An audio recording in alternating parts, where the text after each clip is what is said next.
impact and make a significant difference in the lives of children. Speaking after the after lunch button. Everybody can relate to this, I'm sure, in education. At this time of day, you're feeling full, you're feeling maybe not as stimulated as you were at 9 o'clock this morning. So when I was thinking about a topic, what should I be talking about with you today to really keep you engaged, to get you on this edge of your seat and be really excited about what it is that we're going to talk about? And I thought, I know, I've got it. Let's talk about data. Data are exciting, right? Woo! So there's some of you looking around the room, your eyes are a little bit twinkly, it's exciting. And some of you are feeling maybe a little bit more like this. She said her talk was about data. So if you don't get excited like a kid at Christmas at the idea of logistic regression models and bootstrapping, it's important for us to kind of talk a little bit about what barriers are around using data. So maybe you have a negative or fearful attitude around data. I know that when I was growing up, I would never describe myself as a math person. Maybe you feel that data reduces children to a number. Maybe that reports are too complicated. It's almost like you need a full-time job to analyze the data. What are some other possible barriers? I'll go back one. What are some other possible barriers to using data? What do you think? I listed a couple here. Anybody? This is going to be interactive. I should have warned you. I'm going to put you on the spot. What do you think? Marlene, what do you think? What are some... There you go, right? I know some of your names, right, Tyler? I know your names, so I'll pick on you. I really will. Yeah. Maybe it doesn't paint like an accurate picture of the student? Questionability about whether or not it actually is painting an accurate picture of the child. Great, thank you.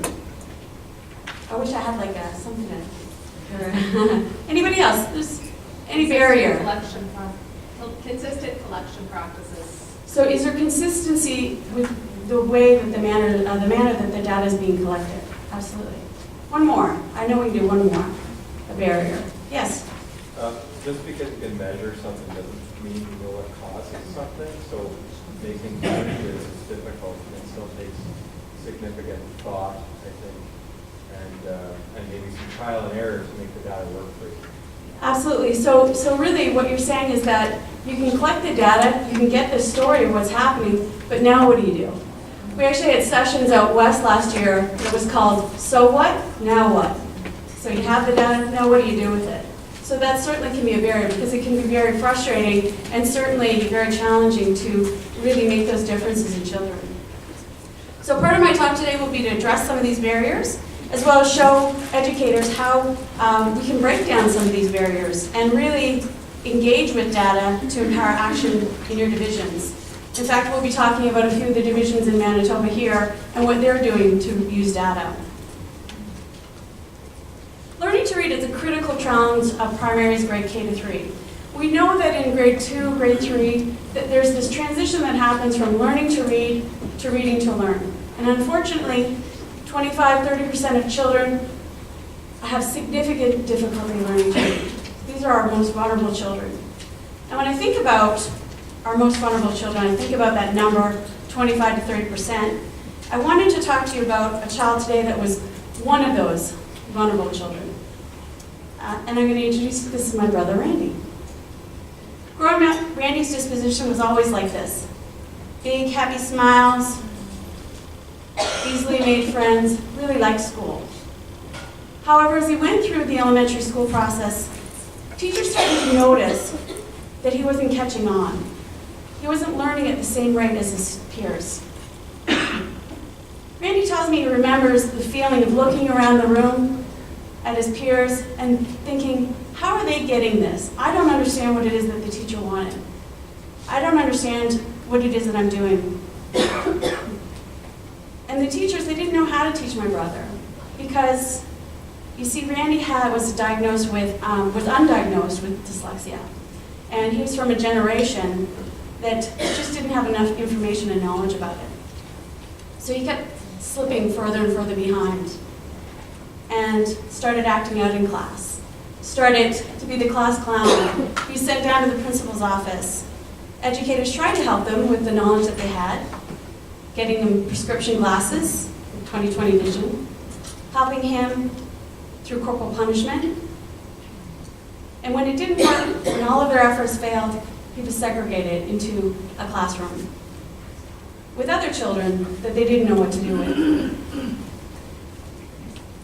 I remember Randy going from this sunny disposition to one of impatience and anger. We know that low literacy skills impact children's academic and social functioning both during and beyond the school years. But let's look at this for a moment. When we think about social impacts, what does that mean? What does that social impact mean? For my brother, I can say it had a profound effect on his confidence.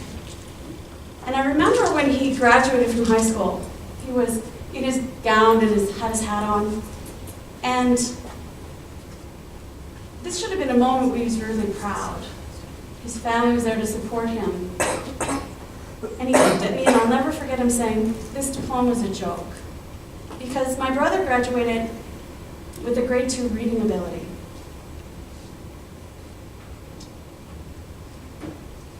Sorry. So those of you that see that disengagement piece in grade 9 and grade 10 with your our school data, this disengagement happens earlier. It happens and chips away at children. And my brother carried with him a deep sense of shame about his low literacy. And he would hide his disability whenever possible. Unfortunately, my brother made the profound mistake that low literacy rates equates with intelligence. Randy ended up going down a destructive path and became part of another statistic that is all too common for those with low literacy skills. Offenders are 3 times more likely than the rest of the population to have literacy problems. So what can we do to prevent this? What can we do so that children aren't getting to grade 9, 10, and disengaging? What can we do in the early years to really impact? I can't help but wonder about my brother and think about what his life, how it could have been different for him had he been flagged early, had he been diagnosed, and had he been supported in a unique way for his particular needs. Dr. Wilms talks about those children that don't make it over that reading mountain, that they tend to have this flat trajectory and don't make much gains. And we see them begin to disengage, and many eventually drop out. I read an article recently that said every dollar spent on early childhood pays back 6-fold.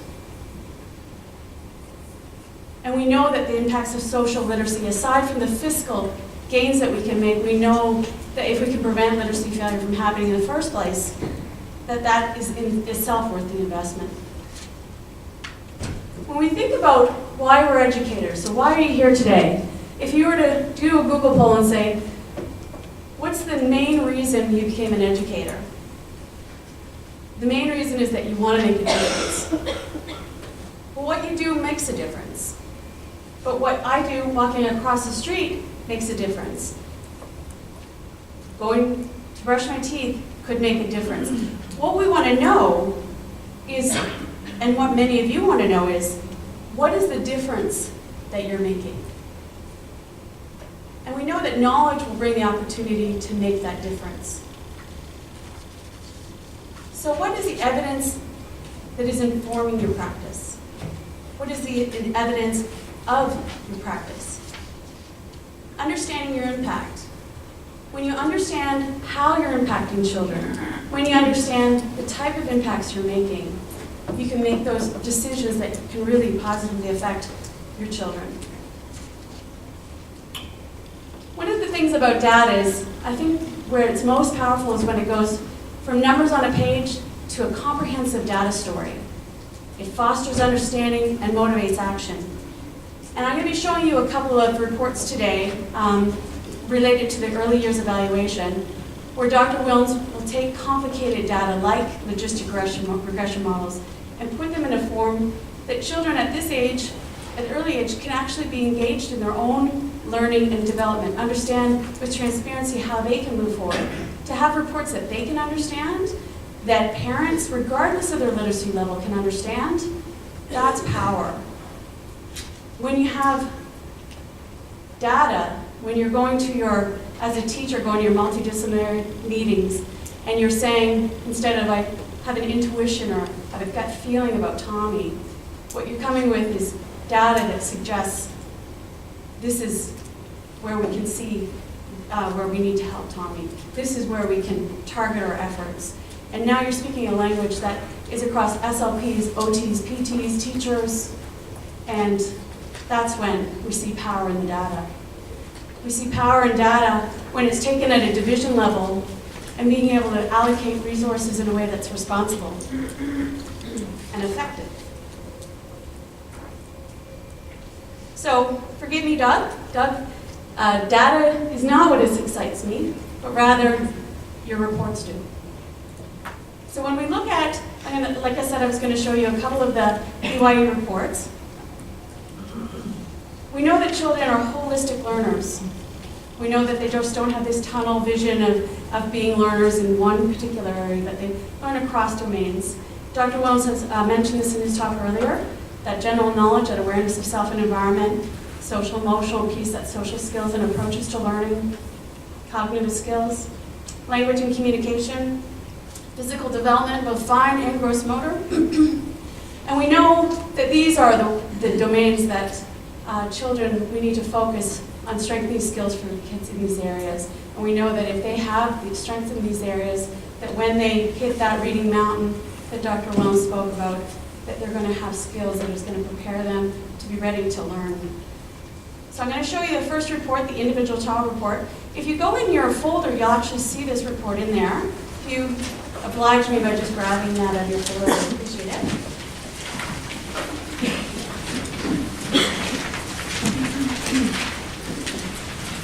One of the things that I love about this report is that it's very intuitive. So it has this traffic light system so that if you red, yellow, green, it shows areas very easily where there's opportunities for enrichment, those areas of strength. But it also shows areas where they're requiring more experiences, more opportunities for growth. You'll also notice that on the handout that I gave you, if you flip it over, it's in German. And that's,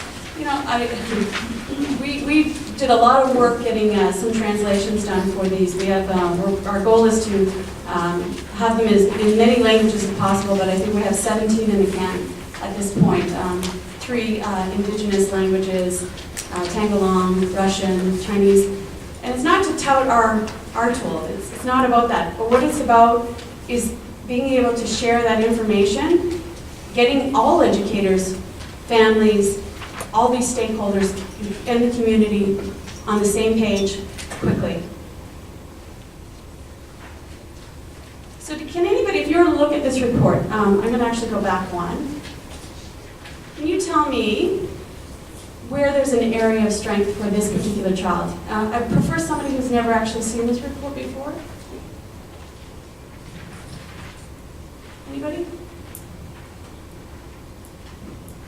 See, I can't pick a name because then that would be biased. What about in the front here? I haven't met you before.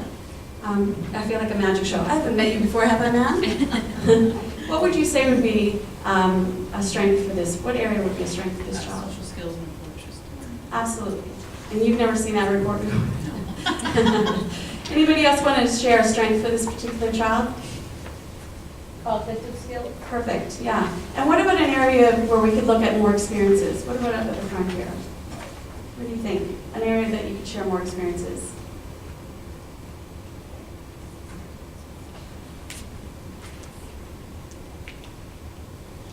What do you think? Anybody help them out? What do you think? Physical development. Physical development, absolutely.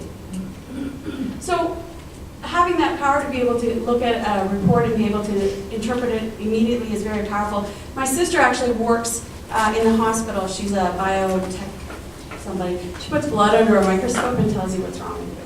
Very smart lady, and she gets a school psychology report about her son, Cameron, and she comes to me and she says, Christine, what does this mean? What's going on with Cameron? How can I help him? And it's not that school psychology reports aren't important. Of course they are. They're absolutely necessary. But sometimes it's nice to have a report where you can look at it and immediately understand that everybody in the room is on the same page right away. And that's the power of data. That's the power that data can have. I'm going to show you another report. This is our school report. Our class report. This is something that we give teachers get immediately after collecting their data. And you can see up at the top those same domains that we've been speaking about. Down the left is the child. So if this was your class and you were looking at this and you had to determine where is an area of strength for my whole class, what would you say? What area would you say would be a particular strength? Absolutely, absolutely. Anywhere else that you'd see as a particular strength?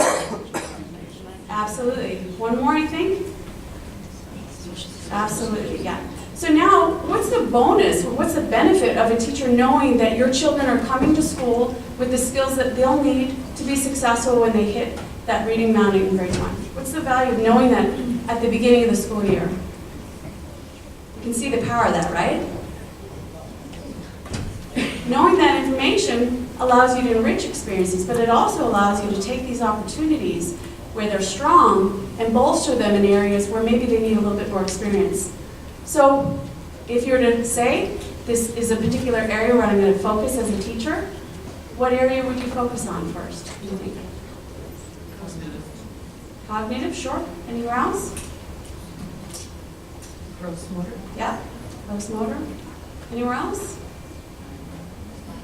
Fine motor, sure. And it's not that every child in that class needs specific further experiences in that area, but when you know that a majority of your children are coming up with some or significant, would like to have, would benefit from having more experiences in that area, then what you can do is you can incorporate that into your day-to-day. So when you're transitioning with your kindergarten program and you're transitioning from centers, maybe you're going to hop and skip or jump between centers knowing this. And I'll tell you what, if you only have a certain amount of SLP dollars to spend, it's probably not going to be spent here, right? But PT may be an area where you want to look at. So it allows us to really speak the language of data, not saying it's intuition, I've got a feeling, which is, your gut feeling is often right, especially really good teachers. But to have that evidence to back up what you're feeling and be able to share that at a school level is exciting. To have that data at a school level, this is available at the school level as well as the division level, and it just gives a distribution of each of the domains.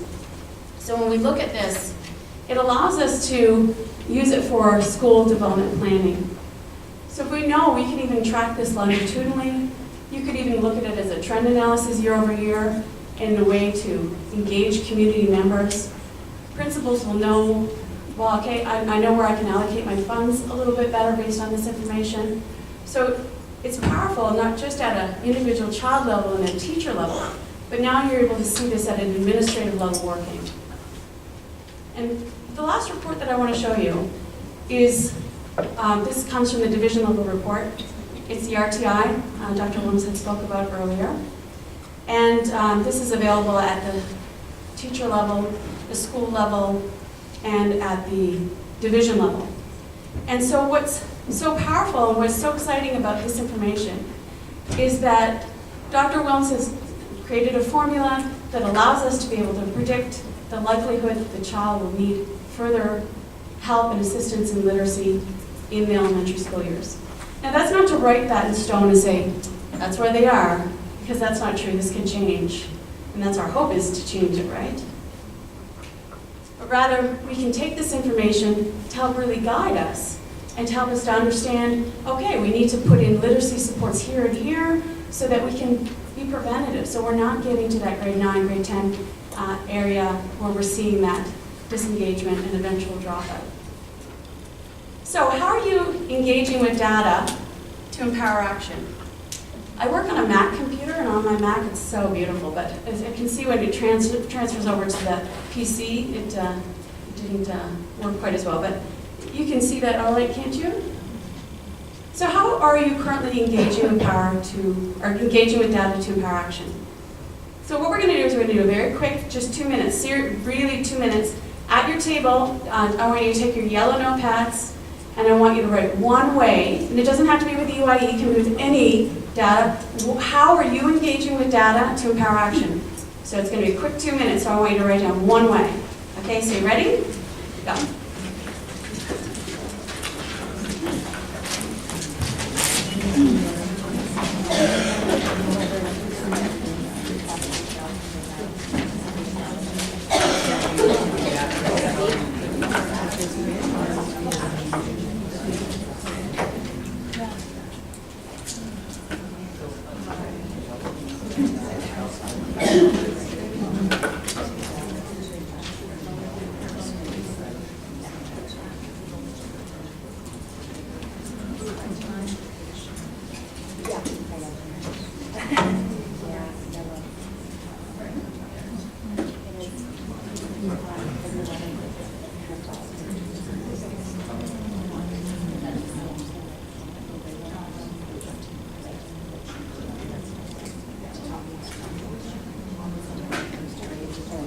You want to write down one way you're engaging with data to empower action.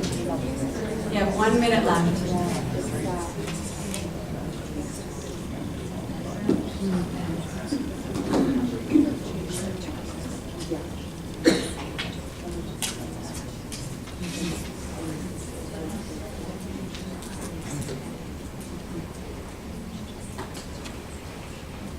Okay, we're going to come back. I want to share with you how some of your division, your colleagues, are using data with, in particular, the teacher assessment and direct assessment, how they're using it to engage with data and empower action. And I'm not going to read the entire slides, I'm just going to take a couple pieces from it, but you will get a copy of my PowerPoint, so if you want to read it in more detail or even contact these divisions, I'm sure that they would be open to that. So at Sunrise School Division, Susan, shout out to you. There you go. Thank you for this. The Regional Parent-Child Coalition reallocated budget dollars to provide preschool programming in an underserved community, and the EYE teacher assessment results helped to inform that decision. And actually, I'm going to just go to the last one as well, just because sometimes when people think that that barrier to data is that they think of the child as a number and they get lost in the numbers. And this is a great example of how children are actually individualized and personalized in their learning. So even though initially a teacher was not concerned about a specific child's progress, the EYETA report highlighted an area where there was an opportunity for growth, and this led to the child receiving additional needed support. We're in Interlake as well. Tyler, thank you for that. Shout out to Tyler in the back there. We use the EYE teacher assessment data to support progress conversations with families of our kindergarten teachers. So the data conveys our areas of focus for teachers and learning and provides an opportunity for teachers, children, and families to build an individualized plans for their supporting their younger members of their school community. In Southwestern Horizon, they use the information to identify and meet each child's learning needs. The data collects and informs the educator's plans for instruction and informs the parents about the child's well-being and development. And they're used when planning those tier 2 and 3 interventions, and also to utilize the divisional data to set priorities and that strategic planning piece. And that's Lynn, Corey. Lynn, where are you? Lynn, thank you for that, I appreciate it. And lastly, Evergreen School Division. And I believe that Scott Hill was here, but I think he had a meeting this afternoon. But Evergreen School Division has been using our tool, I think one of the longest, Beth, one of the longest running divisions in Manitoba to use our tool. And they use it for a variety of ways, but a pre-post model, they actually look at efficacy of programming with their tool, really seeing whether or not the data that they have is making a difference, much like Christian was speaking in his presentation about. So I wanted to hear from you, how are you engaging with data? So let me just hear a couple of your table responses. A couple of your table responses around how you're using data to engage in empower action, or data to, how are you engaging with data to empower action? I'm going to pick on a table. What do you think, that table there? Would you like to share your idea that you had that you wrote down? Yeah, that'd be great. We use Oh. performance-based reading assessments to determine, to affirm areas of strength in the students, but then also to target specific areas for supportive instruction. Perfect, perfect. And the same thing? Oh, targeted directed instruction. Anybody else? Maybe I could, oh, sorry, go ahead. No, please. We're collecting data in a reading program that has kind of emerged in our school division. We collect data beginning and end of the year, but we use that to determine next steps within that school. So in some schools, the program has gone school-wide. In other schools, it goes 1-2 or 1-2-3. But the data informs how widely we run the program and what the human resources supports need to be, what the material supports needs to be. All of those supports are dictated by the data. I think that really educators are becoming much more data savvy. I see it more and more every year that I'm a part of the Learning Guide. I do see that growth in the understanding that data really doesn't have to be something to be scary. It can be something that you can use to really benefit your children and put supports into place early. So I'm pleased to tell you that over the years, Randy, my brother, has felt more of a compassionate viewpoint for his dyslexia. And so while he used to hide it and shame, this normalization that happens in society has helped him to get rid of some of the shame, and he actually went back to school and is now a proficient reader, which is something as an adult to be able to go back to school and given all of his negative experiences. And I have to say, even though if it was me, I'd be pretty grouchy about it, he doesn't dwell in the past. He moves forward in a way that's really positive. Oops, and there he is there. So he's actually in Alberta now. He works in heavy machinery, and he's going back to school in January to further his education in this. And he's making a ton more money than we are, I'll tell you, out in Alberta. And so one of the things that I see in Randy now is hope. I see hope for him having hope for his own future. And by going back to school, that's something he would never have done before. He would have never had the courage to do that before, and that's what literacy has afforded him. So when I think about our most vulnerable learners, when we think about that cohort, I think of the word vulnerability a little bit differently because of my brother. Because when I look back and I see his struggles, I try not to think of vulnerability as a weakness. Instead, I think of vulnerability as our most accurate measure of courage. Thank you.